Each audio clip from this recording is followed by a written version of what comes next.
All right, we're moving into our last and final unit of study in this course. And we kick off with section 6.1, which is called solving trigonometric equations. So we start off with some just basic ones. We get into ones where you might have to use some identities to interchange some things out. But this section is pretty straightforward. You're going to use a lot of the common equation solving techniques that you've used all your life since you've been doing algebra. All right, in the box at the top, it's just some steps to follow. When solving trigonometric equations, first thing you want to do in this section is to isolate the trig function. That's going to be kind of your goal is in any of these equations you're trying to solve, is to isolate the trig function. Once you have the trig function isolated, so it's going to say like sine of x equals whatever, cosine of x equals whatever, then you're going to find the angle or angles that satisfy that trigonometric equation. Most of the time and then you got to pay attention, this one doesn't, but most of the time it'll say, do they just want the angles in the first rotation between 0 and 360 or 0 and 2 pi, or do they want you to list all of them? And we'll talk in a little bit about how you would do that, how you would express all, because there's infinitely many solutions in that case. All right, so let's just start with some examples. So example 1, we're going to solve 2 times the sine of x minus 1 equals 0, solving for x. So the first thing I'm going to do is exactly what it said in the box, isolate the trig function. So I want to get the sine x by itself, just like I would get x by itself. So I'm going to add the 1 over, and so I would have 2 sine of x equals 1. And then I'm going to divide by, it's 2 times the sine of x, so I'm going to divide by 2. And so I have the sine of x equal to 1/2. Okay, so that's step 1, was to isolate the trig function. Now step 2 is to finish solving it by finding out what angles satisfy this, what angle or angles. And so, you think back through, use your unit circle, you could use the graph, but you basically want to know what angles have a sine of 1/2. So positive 1/2, so remember sine is positive in quadrants 1 and 2, it's your y coordinate, so going up in quadrants 1 and 2. The sine of what angle is 1/2. So those are the things you need to know. You need to memorize those common angles. The answer to that's 30 degrees. So at 30 degrees, the sine would be 1/2. 30-degree angle in quadrant 2, and given in standard form, would be a 150-degree angle. So at 30 degrees and at 150 degrees, we get a sine of 1/2. So my x value would be 30 degrees or 150 degrees. Now, let me give it, it didn't say whether to give it in radians or degrees this time. I'm going to give it both ways.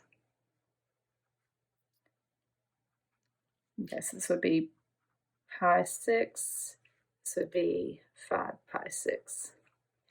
So if it doesn't specify, typically it will tell you if it wants it between 0 and 360, does it want between 0 and 2 pi. Now if it didn't say between 0, and this one doesn't, so really and truly I should, because it's not just 30 degrees that has a sine of positive 1/2. It's 30 degrees, it's 390 degrees, it's every time I go around the circle adding 360 degrees and landing on that spot, sine is going to be 1/2. So there's really infinitely many different angles. So if I were giving all the angles, I would actually write it as 30 degrees plus 360 times k. K just stands for, this basically means any multiple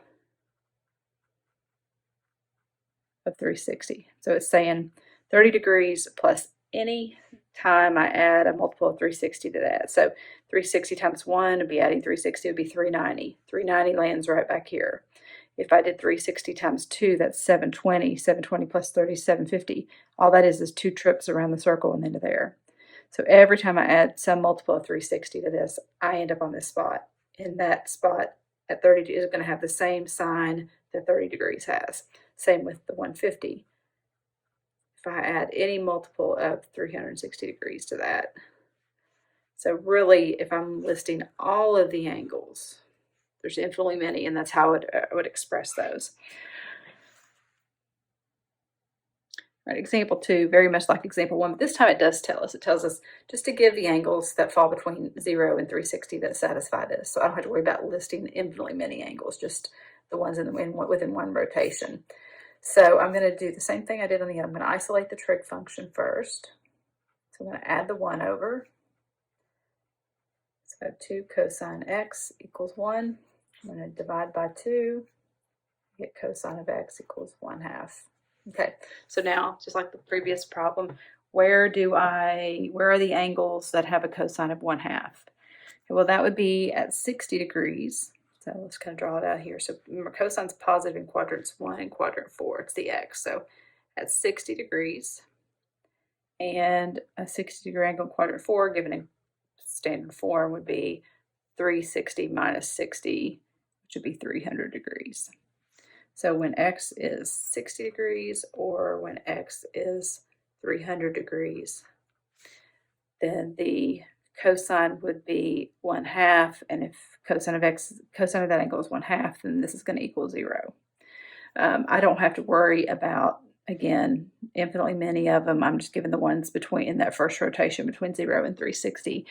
Also, how do I know to give it in degrees or radians? Well, this is telling me to give it in degrees because it doesn't, if it wanted radians, it would say between 0 and 2 pi radians.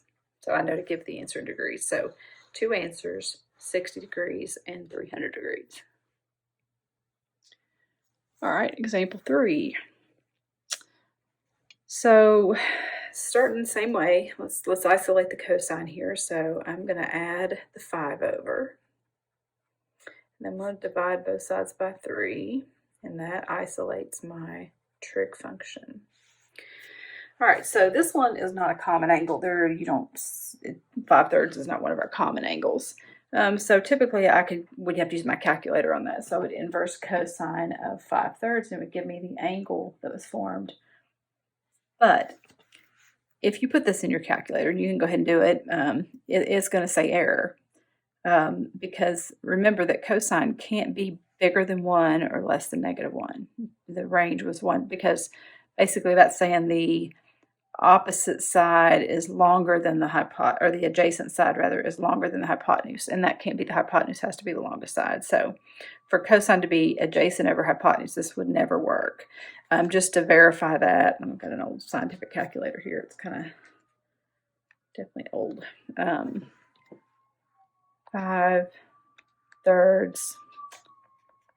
Let me do a inverse cosine of 5/3 just to show you that if that shows up enough, you can see domain error.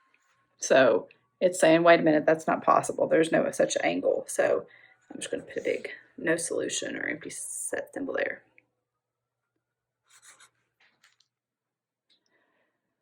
So example 4 says to find all degree solutions to this equation. Sine of a minus 60 is equal to negative square root of 3/2. So this part right here might give you a little bit of trouble as you're trying to figure out how to solve this, but typically we just have an angle here, theta, or x, or a, or whatever. But let's just think of this whole thing as our angle. The sine, the trig function, is already isolated, so I don't have to do the steps I did in the previous 3 problems to isolate the trig function. I'm already there. But my angle, this is kind of like my theta right here. My angle is a minus 60. So I want to figure out what angles have a sine of negative square root of 3/2. So let me draw my little circle here. So sine, I know I'm in quadrant 3 and quadrant 4. And so the reference angle for sine, where sine has to be negative square root of 3/2, that common reference angle is 60 degrees. All right, it doesn't tell me whether to do degrees, or let's just go with degrees since this is in degrees. This has probably been in radians if they want it in radians. So we're going to go 60 degrees. So 60 degrees, reference angle in quadrant 3 and quadrant 4. Now in standard position, this angle would be 180 plus 60, so this would be 240. And this would be basically 360 minus the 60, which would put me at 300. So the angle here, A minus 60, has to either equal 240, and it doesn't say just between 0 and 360, so anytime I add a multiple of 360 to that, so 240, I go all the way around and land there a second time, I can go over again, I can go as many times as I want. Every time I go around the circle, rotate around and land on that spot. So keep adding 360 to that, and you're going to continue to get angles that produce that value. All right, and then the other angle,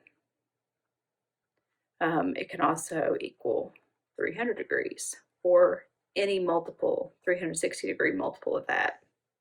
Now, since they don't want me to find, I'm most likely trying to solve not for what A minus 60 equals, but for what A equals. So then all I have to do is add the 60 over, solve for A. So let's add the 60 over. So this would be 300 degrees plus. And this would be 360 degrees plus 360K. And so, you could double check those. Let's just check 300. If I put 300 in, 300 minus 60 is 240.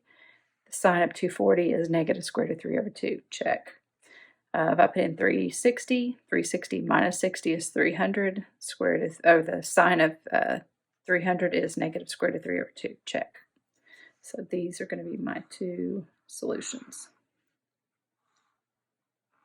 That's what A would equal. All right, example 5. So this time I do have to isolate it. It does have the angle where it's not just a single angle, it's a little expression there. So it's kind of be a little bit like number 4, but I've got to do a little work. I've got to isolate the cosine function first here. So let's subtract this 3 off this side. So I have negative 7 times the cosine of the angle x minus 2 equals 5. And then I'm going to divide by negative 7. At which time I get cosine of the angle equals negative 5 over 7. Now I know that negative 5 over 7 is not one of my common angles, which means that I'm going to have to use a calculator. So basically I need to know, to find the angle. If you're given the ratio of the sides, you inverse. So I need to know what the inverse cosine of negative 5 over 7 is. And so that's what x minus 2 will equal. So let's go ahead and use the calculator to find that. So cosine, delete what's in here, negative 5 over 7. And I want this in radians because it says between 0 and 2 pi radians. So I need to switch my mode here. I'm going to make sure I'm in radians, and I am. All right, and I come out with let's just round this off to 2.37. I didn't say where to round to, so this is 2.37. Now, so for an angle that's 2. Remember, it's just like in degrees, only the angle is in radians, not degrees. So, and where is 2.37 radians? So here, this is where knowing your unit circle is helpful. This is 3.14. This is pi. Thinking in terms of radians. 2.37 would be in quadrant 2. Half of pi would be like 1.57 here. So it's going to be in quadrant 2. All right, and cosine is negative in quadrants 2 and quadrant 3. Okay, well, what is the angle? So the reference angle of this is what I need to know. I need to know how big this angle is. So I need to do pi minus 1.57 or 3.14 radians minus 1.57 radians to figure out how big this angle. So it would be a lot easier if it's in degrees because you're more familiar with it. But let's say this was 120 degrees. So I would just do 180 minus 120. I'm just doing it in radians instead. So I'm going to do pi minus 2.37. So that's 0.77 radians. So this angle, the reference angle in here is 0.77 radians. So that same angle in quadrant 3, but given in standard position, I would take pi, 180 degrees, plus 0.77. So the other angle would be Let's just add that to pi. All right, and I get about 3.91. Okay, so both of those angles would produce a cosine of -5/7. Now, I don't want to know what x minus 2 is, I want to know what x is, so I'm going to go ahead and add 2 over to solve for x. So adding 2 to this becomes 4.37, and adding 2 to this becomes 5.91. So those are my two angles, and it did just say the angles between 0 and 2 pi, so just in that first rotation, I don't need to add the 2 pi every 2 pi to it. All right, example 6. So as I'm looking at this one, you know, kind of think of this. You know, this confuses you when you look at this. Just kind of see this as the cosine of theta. See that as just your variable, like an x or an a or something. So think of it as 2x minus 3 equals 5x minus 2. You would solve it the same way. It's just not an x, it's a cosine. So let's get the cosines together on the same side. So maybe I subtract the 5 cosine theta over here, and that would give me 2 cosine theta minus 5 cosine theta would be -3 cosine theta. So just like 2x minus 5x would be -3x. Now if I add the 3 over to the other side, that would give me -2 plus 3 would be +1. All right, and then I'm going to divide by -3. So that's just some basic algebra. It's just you're doing it with a trig function instead of just a plain variable. Okay, so once I've isolated the trig function, step 1, step 2, again, I'm going to find what angles have a cosine of -1/3. Well, there is no cosine of a common angle that's -1/3. So that means I'm going to have to go back to my calculator again. And let's figure out where is the cosine -1/3. Now, cosine's negative in quadrants 2 and 3. So let me use my calculator to inverse. So the angle is going to be whatever the inverse cosine of -1/3 is. And I'll type that in. So inverse cosine of -1/3. And I'm in radians, so, and I do want to be in radians, between 0 and 2 pi radians, where if it said between 0 and 360, I would want to be in degree mode.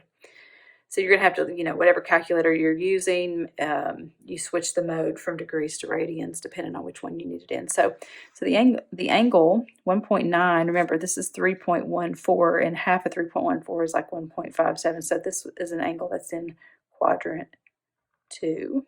This angle is 1.91 radians. Kind of like the last one. So 1.91 radians would produce a cosine of -1/3, or in quadrant 3, that same angle, same reference angle. So I need to find the reference angle. So I'm going to take pi minus 1.91, and the reference angle is 1.23 radians. So this angle is 1.23 radians, as is this angle. Now, the other angle down here given in standard form is pi plus 1.23. So let me just add pi to that, and I get theta can also be 4.37. All right, and again, I gave it radians, yes. I gave only the first rotations of angles, yes. And so two solutions to that should be 1.91 radians and 4.37 radians. Okay, so with each, as we kind of progress through these, as you notice with each one, it just becomes really the end of it, the solving the angle part is the same every time. What's happening, they're getting a little more challenging. The algebra in them is getting a little more difficult each time. So as I look at this one, you know, when you look across this problem, it might look a little foreign to you, but you know, what if I just let the cosine of angle t be x? Then really all this turns out to be is to replace the cosine of t with x. This would be 2x squared minus 9x equals 5. Now, we know how to do that. We've done that for some time now. So that's a quadratic equation. You know how to solve a quadratic equation. You can either try to factor it. You can use a quadratic formula. First thing I need to do is get everything on one side equal to 0. Put it in the right form. And factoring, I would always prefer to factor if it will factor. Let's see if it will. So 2x times x, and I need these to multiply to be 5, and so that gives me a 10x and a 1x, which I could definitely get 9x out of. This needs to be negative, and this needs to be positive, so that would factor into 2x plus 1 and x minus 5. It gives you the negative 10x and the plus 1x, which gives us our middle term to negative 9x. So that is the factored form of this. And then, of course, if these two factors multiply to 0, one of them has to be 0. So we set each factor equal to 0 and solve to get our solutions.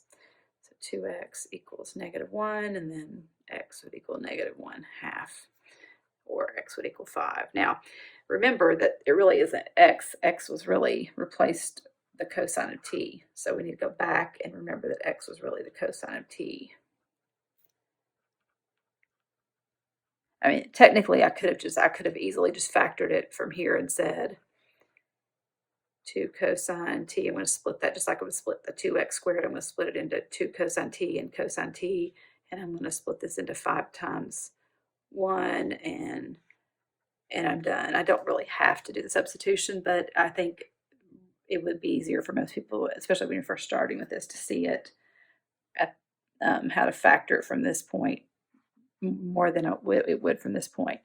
Okay, so we've got, now we're down to, we've isolated our trig function. Now we just got to find what angles have a cosine of negative 1/2 and what angles have a cosine of 5. Now, if you remember what I said a minute ago, cosine, remember the cosine cannot fall outside of the range of positive 1 to negative 1. So the angle here, there is no such angle. So there's no values of t are going to come from this. There's nothing that's going to make that true. But cosine can be negative 1/2, and that is one of our common angles. So cosine is negative in quadrant 2 and quadrant 3. And the cosine is 1/2 at 60 degrees or at pi thirds. So, and again, the better you know those, the easier this is. So pi thirds, I'm sorry, 2 pi thirds quadrant. It's pi thirds is the reference angle, but the 60 degrees or pi thirds would be the reference angle.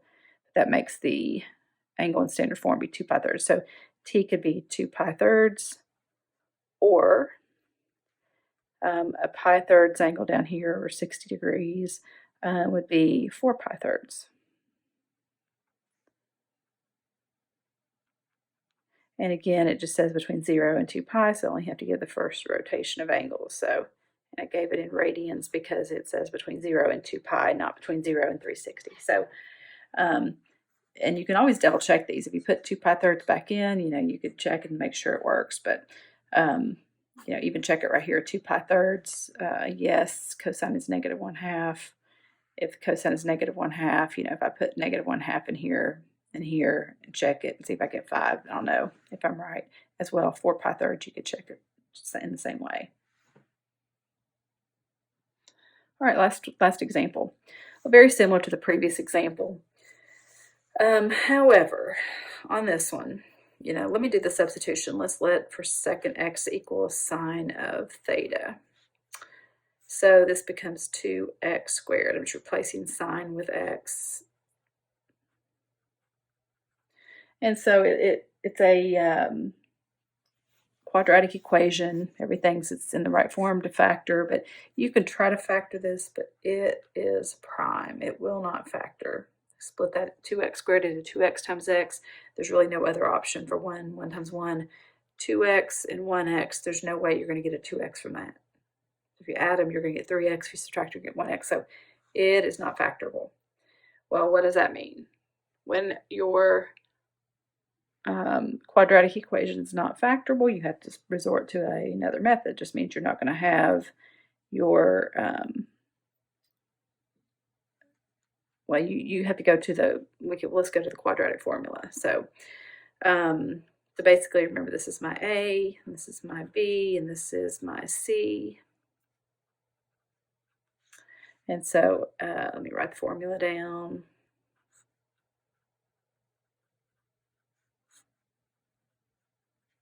All right, so B, so it's just negative 2 plus or minus square root of 2 squared, so it's going to be 4 minus 4 times A, which is 2, times C, which is negative 1, all divided by 2 times A, and A is 2. All right, let me simplify.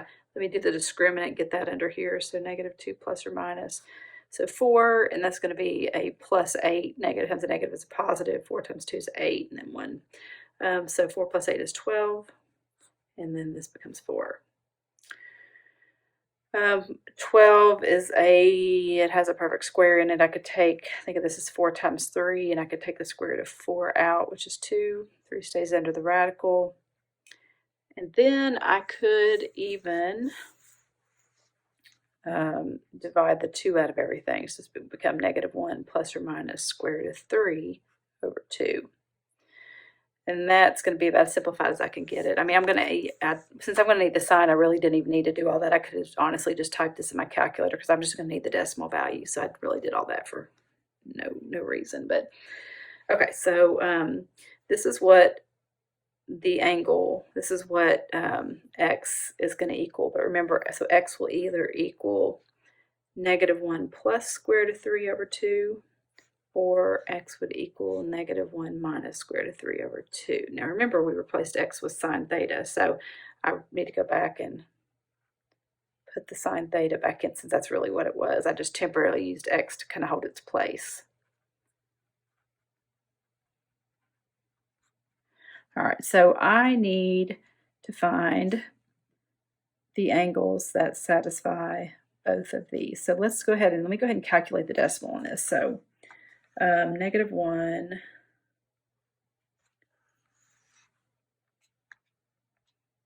plus square root of 3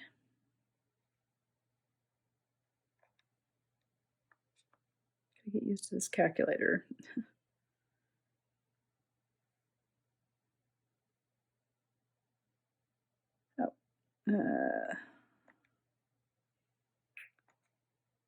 Let's try that one. Here we go. Square root of 3 divided by 2. So I get now, I'm going to carry 3 decimal places out. So the decimal for this, just typing this in the calculator, is 0.366. All right, and this one, -1 minus the square root of 3 divided by 2 gives me -1.366. Okay, well, this one I'm going to exit. There's not going to be any solutions because this is outside of the range of 1 to -1. The sign will never be bigger than 1 or smaller than -1, so there's no angle that's ever going to make that true. Scratch that one out. All right, so what angles satisfy this? Where is sine positive? So sine is positive in quadrants 1 and 3. And by the way, I want this angle in radians. Let me make sure. I think it was. Yeah, I'm in radian mode. So you want to make sure, because whatever mode you're in is what this angle is going to be in. So the angle, when I solve this, will be in radians because that's what my calculator is in radian mode. All right, so I'm going to inverse sine of 0.366. So, and the angle I get is 0.37 radians. So theta equals 0.37 radians, which is in quadrant 1. Sine is positive in quadrant 1 and in quadrant 2. And so that angle is 0.37. So that actually is my reference angle. And so 0.37 over here. But you don't want to give that angle, you want to give the angle in standard position always. So I need to get what this angle is. It's pi minus 0.37. So the other angle is going to equal 2.77 radians. So 0.37 and 2.77 angles in quadrants 1 and 2 both produce a sine of 0.366, which is what would satisfy this equation. And again, it just wants the angles within the first rotation between 0 and 2 pi.